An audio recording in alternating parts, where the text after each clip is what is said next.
Good morning. Good morning. How are you guys? It's me, it's Diane Cunningham Ellis, and I wanted to just go ahead and get on here and talk about the excuses. Yes, the excuses we make, you make, they make. And I've got a whole chart behind me. Uh-huh. And then I have a whole list right here in front of me. So, excuses we make. We all have a little pile of excuses that we make, and they are, we like them, we're used to them, and we don't even hear them anymore. And so I have my clients, we actually, in my mastermind group, which is called Brave Creations Inner Circle, we often deal with that. We deal with our excuses. And so I'm going to share with you some examples. I won't call them each out. But we made a couple lists. We made this list at my house. We've done this twice this year because we get together in person, and you'll have a chance to be a part of this group next year. And so if you are interested, message me. But this one says all these things. Can you see that? Excuses we make. Too old. I'm too old. I'm too tired. It's too hard. Nothing important to say. I don't have anything important to say. Here's a great one. I don't want to. Lack of passion, lack of time, lack of money. You'll probably hear yourself in one of these, or maybe 10, or maybe 15. These are high level women that shared these. Someone else is doing it. Of course, someone else is doing it. You didn't probably think of whatever. I mean, you have your voice on it. You have your piece to the puzzle. But yes, of course someone else is doing it, but you need to do your version of it. God gave you a unique twist on it. Judgment of others. Like, we're worried about the judgment of others related to whatever we're about to produce, whether that be a book, a program, a product, a challenge, a piece of art. I've had, I'm an artist. And so, like, sharing my art with you is scary. It's scary. And so I can be worried about the judgment of others. Sorry, I missed that. Could you say it again, please? Siri, she thinks I'm talking to her, and I'm not. Judgment of others. One lady said, "Really, God? Like, really? You want me to do this? Really?" Fear of the unknown. Of course. Guess what? You're not going to know how it's going to turn out. You're not going to know. Not good enough. Too many pots on the stove. A lot of us get really overwhelmed because we got too many things going. If you saw my desk, you'd think, how does she get anything done? Excuses we make over here more. Priorities, doubt, lack of sleep, life gets in the way. I don't want to do it alone. I don't want to do it alone. That was a lot of women's excuse. Overwhelm. I freeze when I get overwhelmed. It won't work. Fear of success. We don't like to talk about this one. We have a fear of success. What if it does work? Oh my gosh, what if they all sign up? What if I have to hire extra people? Well, if you have that problem, that's probably a good problem, don't you think? And that if you succeed, actually you're gonna have to be consistent. Like, if you sell a program and you say that it's for the year, then guess what? You're gonna have to show up. You're gonna have to get out of your fear of commitment. Let's see. Fear of attack, fear of your image. So these were some we made just recently at my house, mastermind group, Brave Creations Inner Circle. But not everybody was at that event. So we also did it virtually.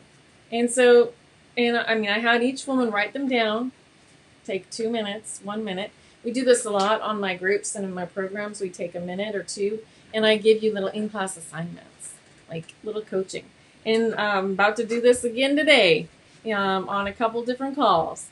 So right here, too hot, too tired. I'm not motivated. I deserve what I want to eat.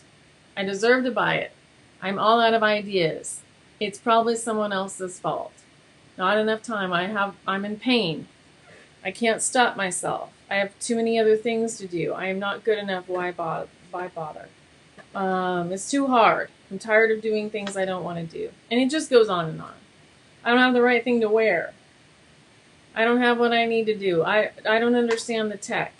Nobody will pay this amount. My family expects me to do blank.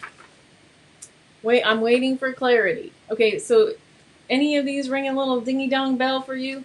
So excuses, excuses, excuses. So what I want you to begin to hear from me is, yes, I have them too. I have them too, and I've had to walk through a gazillion of them to get to the other side where I find freedom, where I choose brave, where I walk through the confusion, where I raise my hand and with a giant white flag and say, hey, I need some help on this.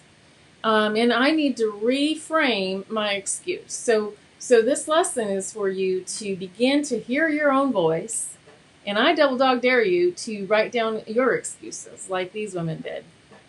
Set your timer. This is your assignment. Set your timer and do 1 to 2 minutes. I have these really cute timers that I got at Target. They're probably gone by now. Once they're gone, they're gone. And they tell me 5 minute, 2 minute, 1 minute. So now I get to use these when I'm on my calls. But set your timer. Guess what? Your phone has one built in. I use it all the time to keep me moving forward to doing the things that I need to get done, like videos and like all of these other topics that we cover in my groups. So your assignment is to write down your excuses. That'd be a great thing to put on the left column.